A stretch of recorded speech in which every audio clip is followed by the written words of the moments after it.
Clive, another election campaign, speaking to you, but it looks like an interesting time for UKIP. Are you confident? Well, we can say confident, but when you weigh it all up, I mean, at the moment, they've put us in front of the Lib Dems, countrywide, so people are realising what is going on in the country and what the government has done. Cameron said we're going to have change. What's changed? If anything, it's got worse, not better.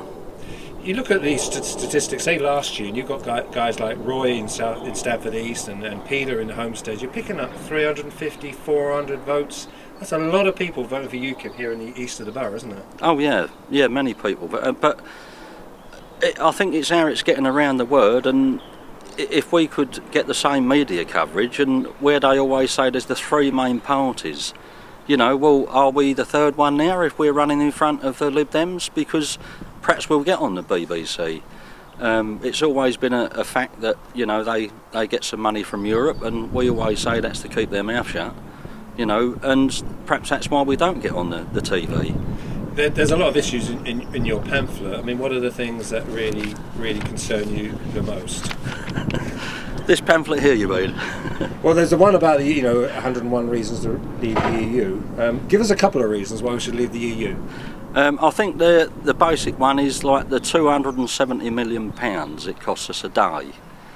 There's an awful lot that you can do with £270 million, but it's looking at the corruption side. Why do we need a building in every country around the world? Why do we need envoys? Why do they need Cathy Ashton? Herman Van Rompuy is our president. Who knows him? Nigel Farage made these comments, but nobody did know him, and most of the people you talk to today still don't know him, yet he's the president of 500 million people, but only 27 people actually voted him in. Your unique selling point, I guess, is you're a local man, born in New Road. Yeah.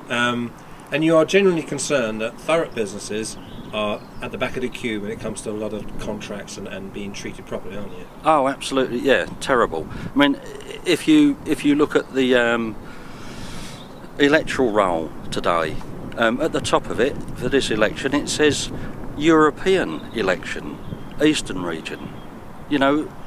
Where's that come from? They are infiltrating us and getting inside, and yeah, they do want to take over. That's what we're classed as an Eastern region. But work-wise, yeah, I mean, you have to go through Europe to do any work, for the borough.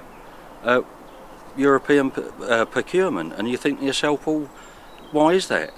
It's another inroad. Everything they're doing is getting involved and taking over us gradually and slowly, sort of, and nobody notices. You're standing in Grays Riverside, can you put your hand on your heart and say, I mean, you've been standing quite a few years now, can you put your hand on your heart and say, I really want to be a councillor? Could we see Clive Broad go into overview and scrutiny committees on a wet Wednesday in February?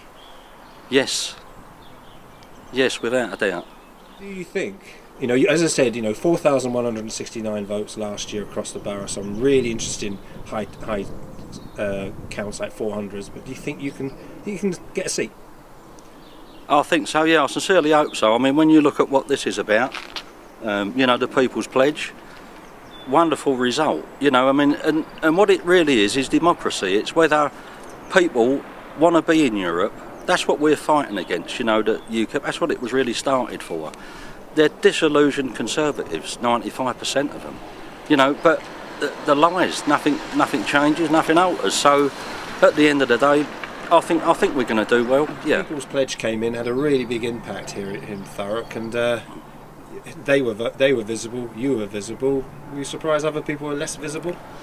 Very much so. Yeah. I mean, it was the People's Pledge were only going to run in Cameron, Clegg and Miliband's constituency. Looking online, they decided they're going to do more. So obviously, I phoned them up and asked, "Are we in line for it?" And they said yes. And 2 days later, Thurrock got the start, which was wonderful, but the question was, and we don't want UKIP involved. The political parties can be all involved. That's what it's about, which they were. We had speakers for it, and we had speakers against it. Unfortunately, Polly Billington and Jackie Dore-Price were both invited, but they never showed. We had one councillor turn up from the whole of Thurrock Council to one meeting, Councillor Steve Lydiard. Great. Steve came along. At least he showed his face. I mean, but it wasn't about one party. It was about democracy for the whole of this country, you know, and they were starting in this borough. And the result, the turnout that they got was marvellous. But if 89.9% of the people in Thurrock want a referendum and 10.1 don't, when they go around the whole lot, is it going to be the same throughout the country? No, I think it's going to gain momentum, and I think more and more people, you know, in the end you'll probably have 99.9%, which will be even better.